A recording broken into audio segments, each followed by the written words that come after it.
മഹാരാഷ്ട്രയിലേക്ക് പോകുമ്പോൾ അവിടെ ആഭ്യന്തര വകുപ്പ് തർക്ക പ്രതിസന്ധി ഒഴിയാതെ മഹാരാഷ്ട്ര സർക്കാർ മുഖ്യമന്ത്രിയും ഉപമുഖ്യമന്ത്രിമാരും സത്യപ്രതിജ്ഞ ചെയ്ത് 4ാം ദിവസവും മന്ത്രിസഭാ വികസനമോ വകുപ്പ് വിഭജന ചർച്ചകളിലേക്കോ പോലും കടക്കാനാവാത്ത പ്രതിസന്ധിയിലാണ് അവിടെ മഹായുതി സഖ്യം.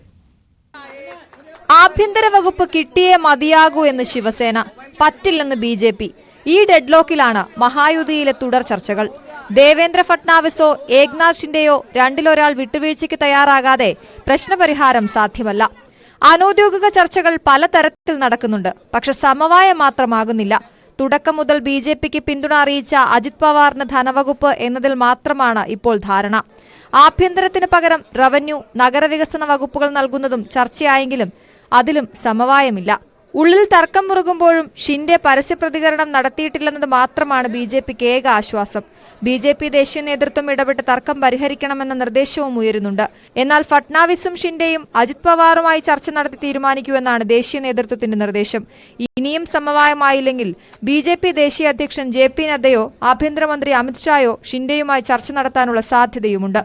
Political desk, News 18.